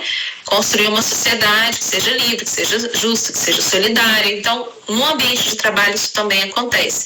Quem está pensando hoje em práticas de inovação está pensando em práticas que sejam sustentáveis ao longo do tempo. Então, quando esse servidor, gestor, sair desse ambiente, ele não leva a prática com ele. Ele deixa a prática no lugar e quem chega consolida, amplia, melhora, mas não rompe. Então, essa também é um princípio que tem norteado essa gestão, essa nossa política. A não discriminação, a promoção do envelhecimento ativo, como eu mencionei, né? A primazia da abordagem preventiva, e aí faz parte da administração do nosso programa a Secretaria de Saúde. Então, a CESA vai ser o nosso braço forte para identificar, dentro daquele viés da Organização Mundial da Saúde. A saúde, ela é um foco, a gente não foca na doença. Então, a abordagem preventiva vai permitir que o servidor envelheça, mas fazendo todas as intervenções necessárias para que ele possa chegar ao longo da vida com mais plenitude, com mais potencialidade preservada, com as suas habilidades todas em condições de serem entregues a bem do serviço, né? E a responsabilidade e proatividade institucional. Nós estamos, de fato, inaugurando. Isso demanda uma responsabilidade nossa de avaliar essas perspectivas, esses princípios, para saberem se estão sendo adequados a essa nova geração que chega, né? E também assumir, de fato, a responsabilidade de ser proativo nessa decisão, de fazer a diferença e de permitir que tudo aquilo que a gente pense para o nosso usuário reflita de uma forma bastante útil também para o nosso corpo técnico. Então, a gente não pode pensar assim. E aí a gente tem, de fato, muitas discussões a respeito do envelhecimento e das demandas que têm chegado no judiciário a respeito do envelhecimento. Então, eu falo muito assim, a respeito da violência doméstica. As mães que são vítimas de seus filhos, elas não devem receber o mesmo tratamento de uma esposa que está buscando se separar do seu companheiro, de um relacionamento tóxico, porque a conjugalidade se rompe, a parentalidade não. Então, o envelhecimento aí traz um viés completamente diferente na decisão judicial. Assim como esse ponto específico, diversos outros pontos vão demandar de nós, enquanto servidores, uma atenção diferenciada para os nossos usuários. Mas a gente não pode pensar só nos nossos usuários sem a gente permitir que esses valores sejam incorporados na cultura da nossa casa. Então, a gente vai buscar, de fato, trazer esses princípios e trabalhar com temas e subtemas e que serão avaliados como indicadores dentro do nosso programa. Então, o nosso programa Entre Gerações ainda não foi publicado, mas ele está no mesmo foco da nossa política. Ele tem como temas centrais, são 6 temas. A cultura organizacional, e aí dentro desse tema são os subtemas que estão sendo desenvolvidos, a saúde, a aprendizagem ao longo da vida, nessa perspectiva que eu trouxe, né, de buscar implementar ferramentas de atualização, de inclusão, tecnologia, no desempenho profissional, na diversidade demográfica organizacional e na transição para a aposentadoria. Então, a gente busca fazer com que o servidor ele tenha um curso de vida, de qualidade de vida no trabalho saudável e que faça com que, de forma saudável, ele escolha se aposentar e seja preparado para isso. E aí não rompa os vínculos com o tribunal, com a casa, com os amigos, por causa da aposentadoria. Que, de fato, quando o servidor hoje aposenta, ele fica vinculado só à nossa Secretaria de Saúde, mas ele está fora dos nossos espaços, né? Das nossas, dos nossos ambientes de confraternização, de troca organizacional mesmo. Então, a ideia é que essa transição seja feita de forma a preservar o vínculo que esse servidor, que esse magistrado tem com a instituição, porque ele construiu uma história aqui, né? E o fato dele se afastar não vai retirar dele esse brilho de alguém que contribuiu, que trouxe inovação e que criou a cultura que nós temos hoje enquanto organização. E aí agora, meia horinha aí pra gente conversar um pouquinho, pra gente abrir os áudios, perguntar para vocês, né? Vocês acham que vocês têm alguma coisa a ver com isso? Eu acredito que tem. Essa foto é da minha avó, com a minha filha, 4 gerações aí separando, eu e minha mãe no meio, e ela, assim, diz muito para mim desse nosso esforço de aprender, de trocar, de crescer, de conviver. E eu creio que o tribunal tem um caminho enorme aí para nos permitir, né, avançar nesse tema. Eu quero ouvir vocês. Vou deixar aqui o e-mail da Central. Eu sei que a Central é uma política de atenção a idosos em situação de risco, mas caso vocês tenham conhecimento de algum idoso que esteja em situação de risco, pode entrar em contato conosco. E o Instagram do Instituto, que tem promovido pesquisas, é um instituto novo, a gente começou há um mês, mas a gente tem conversado bastante sobre a mudança da cultura a respeito do envelhecimento no Brasil. E quem quiser participar e puder participar, vai ser muito bom. Eu vou encerrar aqui o compartilhamento para eu escutar vocês. Doutora Moniz, a gente pode fazer de 2 formas. A gente pode ler alguns comentários aqui no chat e a gente também pode disponibilizar o microfone, a abertura do microfone para quem quiser participar. Pode ser, pode ser. Se alguém já tirei, né? Já, tá perfeito. Alguém quer abrir o microfone, falar um pouquinho com a gente, conversar com a gente, fazer uma pergunta? No comecinho as pessoas ficam um pouco tímidas, a gente vai lendo um comentário e quem tiver vontade de abrir o microfone vai ser bem-vindo. Tudo bem?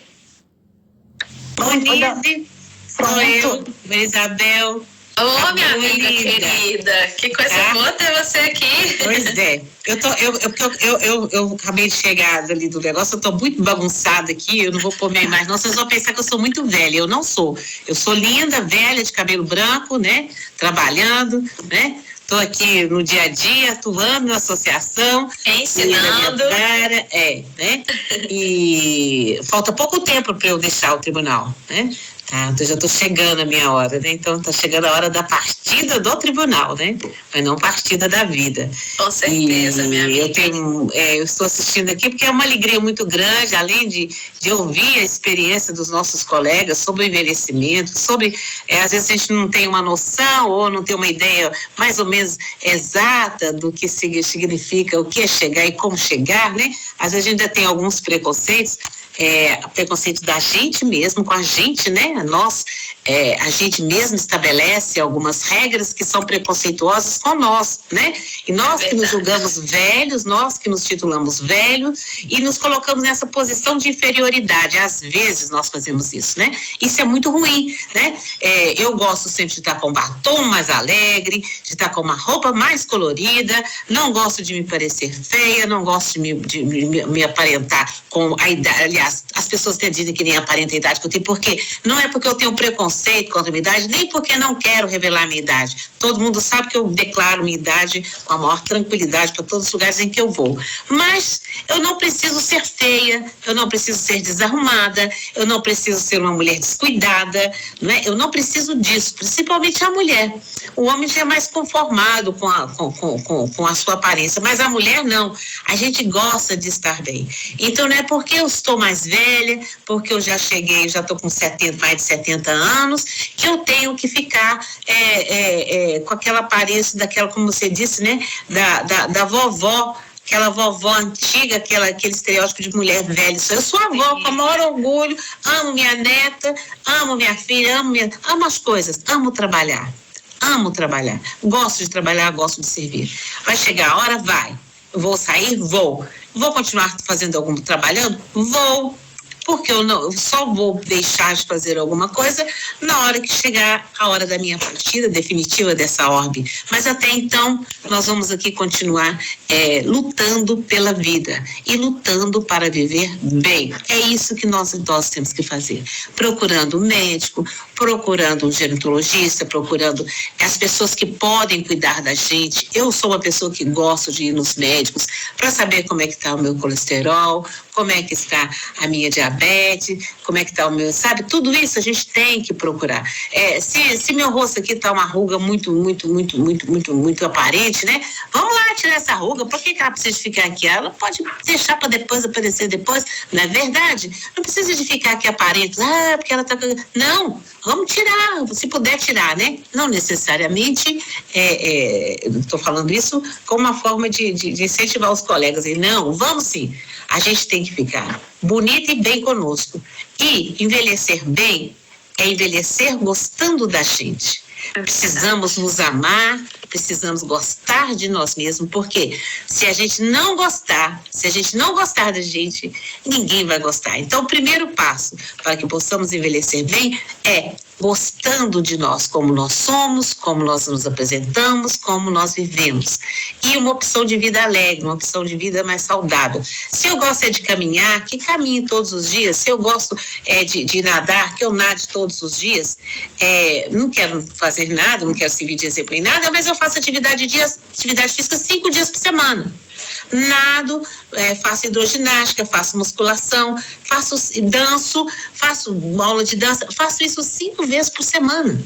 Então, por quê? Para que eu tenha agilidade, né? Porque senão daqui a pouco eu já não consigo nem caminhar, não caminhar com destreza, mexer nas coisas com destreza, então eu preciso disso, né? E outra, para minha saúde e minha satisfação. Então, para eu continuar trabalhando, para eu continuar lutando, porque se eu entregar, né? Se eu me entregar, o que vai acontecer? Daqui a pouco eu vou ter que andar com uma bengala. Eu agora vou sair porque o meu personal trainer está me chamando.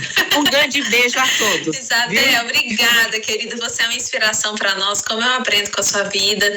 Linda, maravilhosa, exuberante, poderosa. É isso mesmo. Obrigada pelas suas contribuições. Excelente. Muito obrigada a você, viu? Muito boa mesmo. Amei, tá? Doutora Marisabel, se me permite, doutora Marisabel, eu não conheço a senhora, mas já gostei muito, quero conhecê-la. Tá. Ela é uma maravilha, ela é uma inspiração, Renata. Aquela injeção de ânimo logo de manhã, né, gente? Muito bom. Logo eu vou estar na posse do colega, que eu vou estar lá representando a MB, vocês vão ver essa figura, mulher de cabelo branco, totalmente branco, que está lá a juíza, sou eu, tá bom? Um beijo para todos, muito obrigada. Tchau. Doutora Monize, a gente tem aqui alguns comentários no chat que falam exatamente sobre vamos receber servidores no tribunal. E vamos receber servidores com 20, com 30, com 40, se Deus quiser com 50, com 60. E os gestores vão ter que receber com carinho e ensinar também, né? Nesse momento a gente vai ter gerações se encontrando. Nós já temos muitas gerações se encontrando no tribunal. E aí, para o gestor, como vai ser receber esses servidores?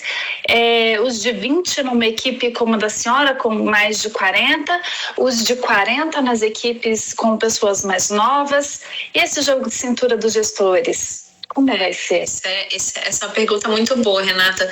Eu creio que o primeiro passo é a gente buscar as informações de vida que essa pessoa tem. Normalmente, quem entra já tem uma bagagem e ela vai colocar à disposição da equipe a bagagem que ela já tem. Então, entra um servidor de 40, um servidor de 50, ele já passou em outros lugares, ele já teve outras experiências. E para a definição da melhor competência, da maior habilidade que essa pessoa tem na equipe, o gestor pode iniciar por aí, buscando o que de fato ele já desenvolveu, quais são as suas maiores potencialidades. Então, escolher o que cada um vai fazer simplesmente pelo critério técnico, não me parece que seja uma boa escolha. Eu acho que a gente precisa avançar um pouquinho para trazer essa ponderação do social também, do relacional. Às vezes a pessoa é nova de idade, mas ela já tem muita bagagem, ela tem muita experiência. É uma pessoa própria para um acolhimento, por exemplo. E às vezes a pessoa mais velha tem, por exemplo, uma vivência na área de tecnologia. Quem sabe ele não pode ser alguém que vai ser esse apoio. Então, acho que o primeiro passo para receber a equipe é buscar o que foi feito fora daqui, né? Que trata muito de quem é essa pessoa e de quais são as potencialidades que ele pode trazer para essa grande mesa, que é a mesa das nossas varas, do nosso serviço. Quais são as suas potencialidades, o que você mais gosta, que horas que é o seu melhor horário de trabalhar, como que a gente vai poder aproveitar a sua potencialidade. É importante a gente pensar em receber sem estereótipos, né? Sem estereótipos. Não é porque tem o cabelo branco que é a pessoa velha no sentido de dependente, doente e o velho estereotipado, né? A cor do cabelo, a aparência não tem que significar isso, né? Ou então que vai ter alguma limitação com informática, por exemplo. Exatamente. Então, eu mesma não tenho Instagram, eu tenho uma dificuldade enorme de lidar com rede social. Esses dias eu fui tentar gravar um vídeo no Instagram do meu marido, meu Deus do céu, na hora que eu terminei de gravar, eu já apaguei. Ele falou assim, não gravou? Não sei mexer com isso. Então, assim, é algo que eu preciso ainda me aprender, eu preciso ainda me desafiar. E por que não? Né? E por que não? Eu vou te falar um exemplo, porque a servidora é minha colega e está presente aqui. Rosana está aqui com a gente. A Rosana já poderia ter se aposentado, mas graças a Deus, Rorô está entre nós. A Rosana e o Ricardo, né? Isso, então. Rorô, abre seu microfone. O que a gente aprende com Rosana e o que ela aprende com a gente, né, Rosana? Isso aí, eu já posso me aposentar há 8 anos, mas enquanto eu estiver contribuindo com a escola e com o tribunal, eu permaneço, mas aí eu falo com as meninas da escola. Se eu começar a ficar muito naná, vocês me avisam, porque eu tenho que sair com glamour do tribunal, né? Tem gente que diz que ela gosta mais do tribunal do que de mim, viu, Monize? Não acredito, não. Tudo bem? Muito bom te ver, viu? A felicidade é minha. É uma honra ter você aqui com a gente. Obrigada, viu, Rosana? Obrigada. Muito bom. Obrigada por nos ensinar tanto também. Muito. Ótimo. Beijo, Monize. Obrigado. Até tchau. mais. Bom te ver. Obrigada. A Carmen tá aqui. Me contrata para cuidar das suas redes sociais. Com certeza. Mas a senhora é bem ativa no Yammer, né, doutora Monize? Então, é a minha única rede social, Renata. Pronto, temos. Tem mais alguns comentários aqui, e eu lembrei de uma coisa, inclusive, que a doutora Maria Isabel falou. A gente ainda tem, além desse conflito de idade, a gente ainda tem o conflito de gênero, né? Aquela imagem do homem que fica um homem maduro e a mulher que fica velha. Né? Não no sentido velho acadêmico de falar, mas no sentido velho estereotipado, né? A gente também tem que ter esse outro cuidado, o cuidado do gênero. Sim, e aí, Renata, é importantíssima essa sua avaliação, porque o homem, ele tem sofrido muito também com o envelhecimento, porque o envelhecimento ele está associado à improdutividade, no estereótipo negativo, né? E aí, à medida que o tempo vai passando, e ele normalmente não tem tantos grupos relacionais como as mulheres, e para de trabalhar. Então, assim, a gente tem visto que o envelhecimento tem sido impiedoso para alguns homens.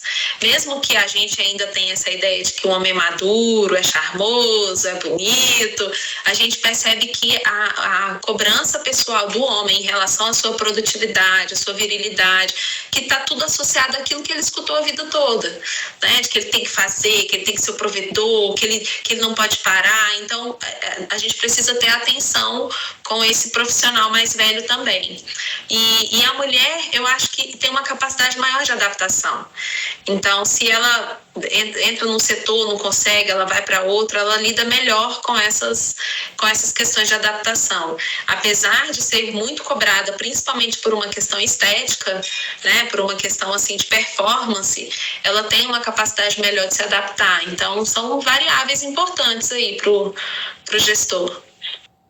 A Aline falou aqui no chat, ela pergunta assim: como tem sido avaliado o sentido do trabalho para as diferentes gerações de servidores públicos? Já tem algum estudo no tribunal de como os servidores avaliam, né, conforme a idade, o seu desempenho e como ele é tratado realmente no serviço público? Então, no nosso tribunal, o nosso primeiro diagnóstico foi esse, que a gente fez agora, concluiu agora no começo do ano, e que deu a origem a essa política. O tema envelhecimento ainda é um tema novo, infelizmente, assim, principalmente no Brasil, que há pouco tempo ainda era associado a um país jovem, a um país que estava iniciando, a um país de pessoas que estavam buscando profissionalização, buscando o êxodo rural. Então, agora chegou, nós envelhecemos, e agora a gente tem buscado, de fato, compreender melhor as condições do nosso envelhecimento. Nos tribunais, nós não temos estudos ainda que façam essa avaliação, mas semana passada foi publicada uma portaria pelo Conselho Nacional de Justiça da criação de um grupo de trabalho que vai promover, pensar na política nacional de atenção à pessoa idosa no Brasil todo. Eu faço parte desse GT, a gente vai começar a estudar de fato e trazer, buscar soluções que tenham essa resposta tanto para o usuário quanto para o próprio servidor, para a gente ter qualidade de vida no trabalho, né? A Andréia colocou aqui no chat o relatório do Diagnóstico Organizacional de Equidade, Inclusão e Diversidade. Então, é legal a gente ter esse material e consultar. Como gestores que vamos receber servidores, vamos ter que integrar as nossas equipes. No caso, a escola que atende a todo o tribunal, então a gente atende a todas as idades, a todos os cargos. Importante para quem trabalha no cartório também, que vai fazer o atendimento, né? Não só o atendimento dos servidores e magistrados, mas também que vai fazer o atendimento no balcão. Os servidores que chegam desse último concurso, né, a próxima posse, são servidores que terão que atuar presencialmente, né? Então, a portaria diz que eles terão que iniciar presencialmente. Então, é importante a gente ver quem são os servidores que vão atender o público, preparar essas pessoas tanto para receberem o público, seja virtual ou presencial, que os idosos, eles devem ser preparados, e também, né, que tal colocar idosos para atender idosos, fazer essa rede de acolhimento. A identificação é muito importante também, né? De fato. A Carmen colocou aqui no chat a portaria que institui o GT, que a doutora Muniz falou. Eu lembrei de uma outra pergunta aqui, que perguntaram qual é o nome do psicólogo que a senhora citou. Baltes. Isso, Baltes. Coloca aí, teoria Lifespan Baltes, você vai encontrar muita coisa sobre isso. Tá, joia. Depois a gente coloca aqui no chat também. Tem mais alguma pergunta? Alguém que queira abrir o microfone, falar um pouquinho com a gente? A gente pode também soltar aquela nuvem de palavras, doutora Muniz. Vamos fazer isso? Vamos. Então, a gente vai colocar aqui uma nuvem de palavras para fazer uma outra nuvem. Deixa eu me localizar aqui e a gente comenta em seguida. Vamos lá.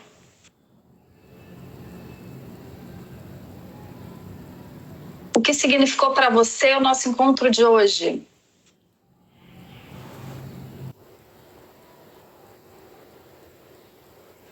E aí, uma palavrinha. Vocês estão me ouvindo? Sou eu, Aline Dias. Sim, Aline, pode conversar com a gente. Oi, eu resolvi falar mesmo porque eu achei Ótimo.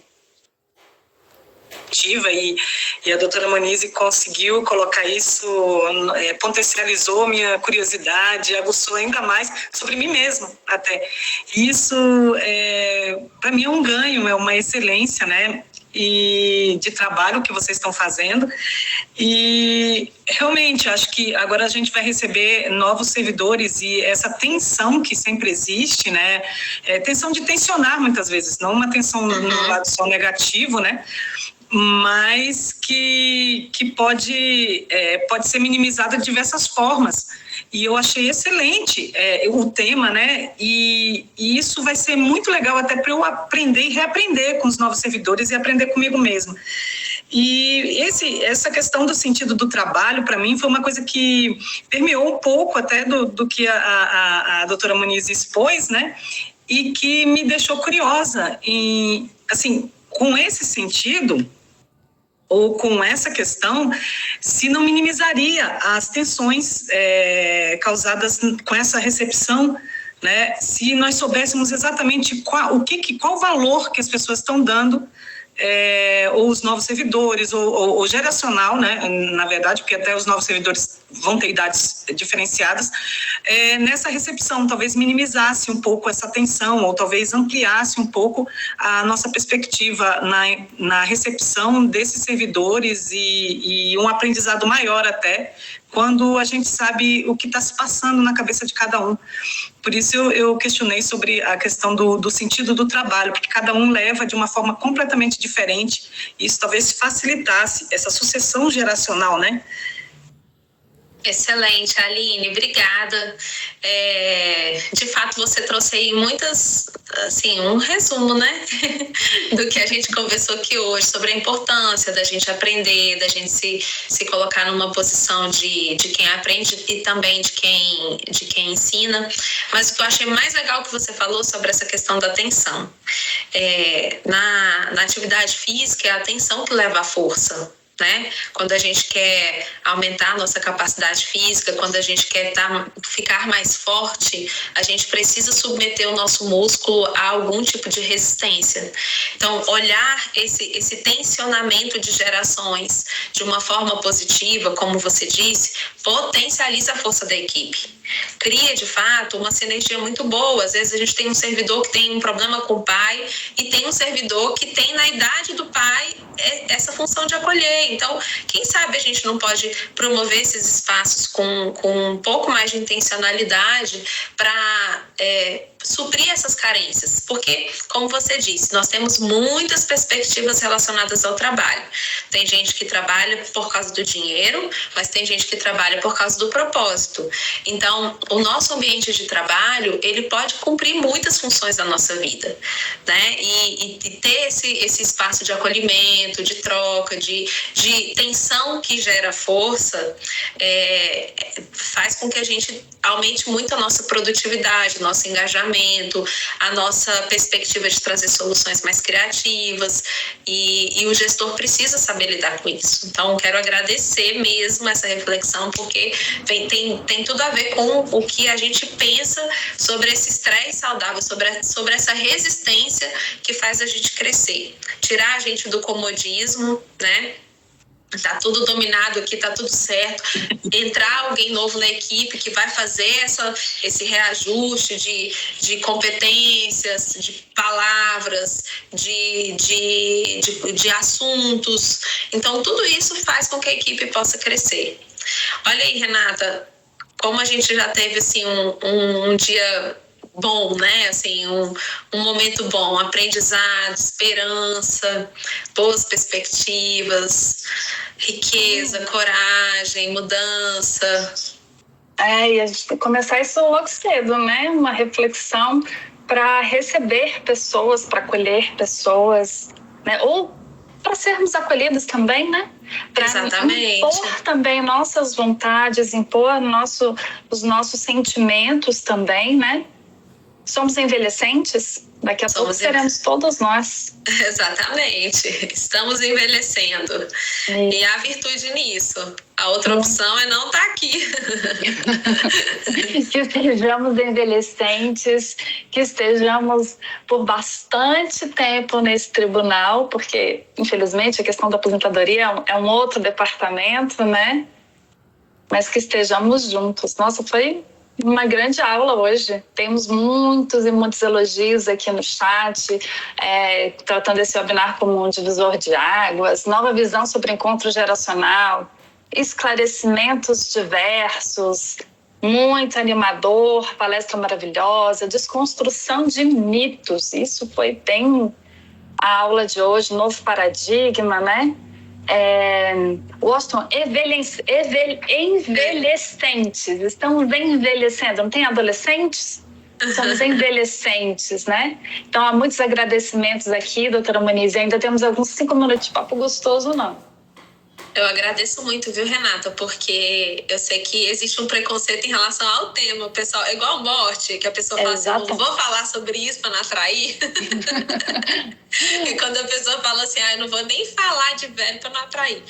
Mas só de a gente ter essa adesão do grupo e as pessoas terem participado já mostra como a gente tem tratado diferente sobre esse assunto, né? E eu estou muito feliz com a receptividade de vocês. Espero que a gente tenha a oportunidade de ter outros encontros como esse. Tem muitos assuntos relacionados sobre o envelhecimento, inclusive sobre como a gente trata o usuário, sobre decisões judiciais que precisam levar em consideração curatela, termos de decisão apoiada, violência doméstica. Então, assim, é um mundo novo que se abre no judiciário por causa do envelhecimento populacional. E a gente tem que estar preparado para dar a melhor resposta, né? A resposta mais justa, mais compatível com o tempo, discernindo mesmo esses desafios da nossa fase. Eu vou pedir para o pessoal registrar na avaliação de reação as suas impressões a respeito do webinar, é claro, mas também deixar sugestões de temas para a gente fazer, né? Para a gente fazer outros momentos, né? Outros webinários e tudo. Vou colocar aqui de novo, o link da avaliação de reação, porque vai ajudar bastante a gente, né? A construir ações educacionais também com esse tema, e eu já fico pensando também num cine debate com Top Gun, olha que maravilhoso. Excelente! O senhor estagiário nós já fizemos com um outro olhar, mas temos aí também, foi com gestão de equipes, mas podemos falar também do Top Gun ou outro filme que o pessoal pode sugerir também na avaliação de reação, algum outro filme para a gente trabalhar e falar também dessa gestão intergeracional de preconceitos, enfim, outras. Aí a Carmen falou, Top Gun. O pessoal ainda está no cinema, tá? Quem quiser assistir, Parque Shopping no Casa Parque tem.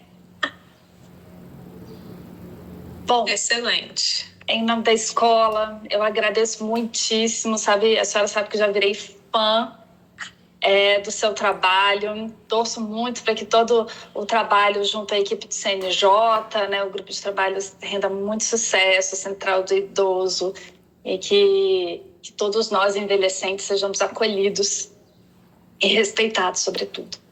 Muito obrigada. Eu que agradeço, Renata. O nosso desafio é permitir que todas as etapas da vida sejam dignas, né, gente?